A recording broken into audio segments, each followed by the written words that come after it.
जय श्री कृष्ण। आप सभी का हमारे YouTube चैनल पर हार्दिक स्वागत है। आज की इस वीडियो में मैं आप सभी को बताने जा रही हूँ श्रीमद् भागवत गीता की जयंती के बारे में। धर्म ग्रंथों के अनुसार मार्गशीर्ष माह के शुक्ल पक्ष की एकादशी तिथि को भगवान श्री कृष्ण ने कुरुक्षेत्र के मैदान में अर्जुन को गीता का उपदेश दिया था। इसलिए प्रतिवर्ष इस तिथि को गीता जयंती का पर्व मनाया जाता है। गीता एकमात्र ऐसा ग्रंथ है जिसकी जयंती मनाई जाती है। गीता दुनिया के उन चंद ग्रंथों में शुमार है जो आज भी सबसे ज्यादा पढ़ा जा रहा है और जीवन के हर पहलू को गीता से जोड़कर व्याख्या की जा रही है। इसके 18 अध्यायों में करीब 700 श्लोकों में हर उस समस्या का समाधान है जो कभी न कभी हर इंसान के सामने आती है।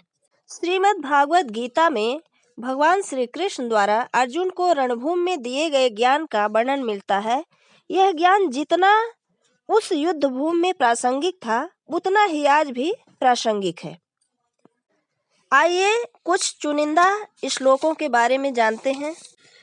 कर्मण्येवाधिकारस्ते मा फलेषु कदाचन मा कर्म फल हेतु भूर्मा ते संगोस्त्व कर्मणि। अर्थात भगवान श्री कृष्ण अर्जुन से कहते हैं कि हे अर्जुन, कर्म करने में तेरा अधिकार है, उसके फलों के विषय में मत सोच। इसलिए तू कर्मों के फल का हेतु मत हो और कर्म न करने के विषय में भी तू आग्रह न कर। भगवान श्री कृष्ण इस श्लोक के माध्यम से अर्जुन से कहना चाहते हैं कि मनुष्य को बिना फल की इच्छा से अपने कर्तव्यों का पालन पूरी निष्ठा व ईमानदारी से करना चाहिए। यदि कर्म करते समय फल की इच्छा मन में होगी तो आप पूर्ण निष्ठा के साथ वह कर्म नहीं कर पाएंगे। निष्काम कर्म ही सर्वश्रेष्ठ परिणाम देता है। इसलिए बिना किसी फल की इच्छा से मन लगाकर अपना काम करते रहो। फल देना न देना व कितना देना ये सभी बातें परमात्मा पर छोड़ दो, क्योंकि परमात्मा ही सभी का पालन करता है।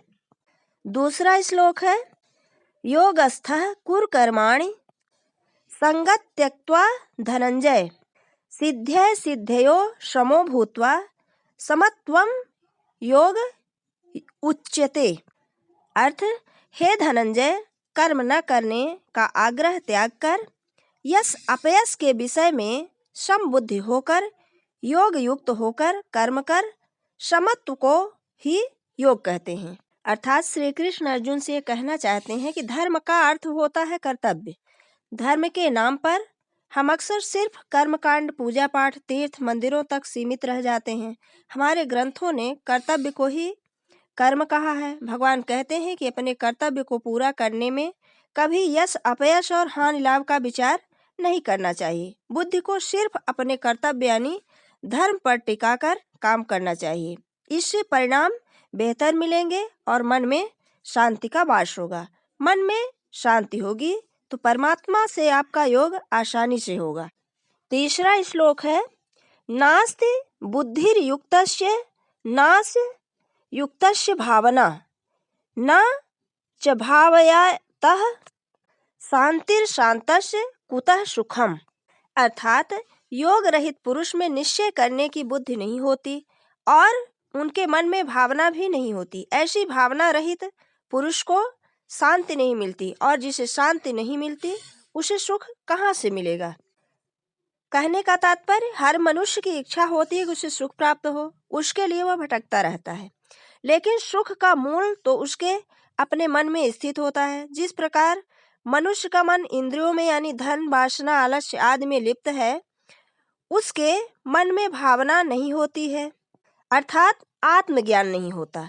और जिस मनुष्य के मन में भावना नहीं होती उसे किसी भी प्रकार से शांति नहीं मिलती और जिसके मन में शांति न हो उसे सुख कहाँ से प्राप्त होगा। अतः सुख प्राप्त करने के लिए मन पर नियंत्रण होना बहुत आवश्यक है। चौथा श्लोक है ध्यायतो विषयान पुंसः संगस्तेषुपजायते संगात संजायते कामः कामात् क्रोधो अभिजायते। अर्थात विषय वस्तुओं के बारे में सोचते रहने से मनुष्य को उनसे आसक्ति हो जाती है, जिससे कामना अर्थात इच्छा की उत्पत्ति होती है। यही कामनाएं आगे चलकर क्रोध का कारण बनती हैं और ऐसा व्यक्ति जीवन में कभी भी सफल नहीं हो सकता। तो ये थी चंद लाइनें श्रीमद् भागवत गीता की, जो हमारे जीवन में पथ प्रदर्शक का कार्य करती हैं। जय श्री कृष्ण। धन्यवाद।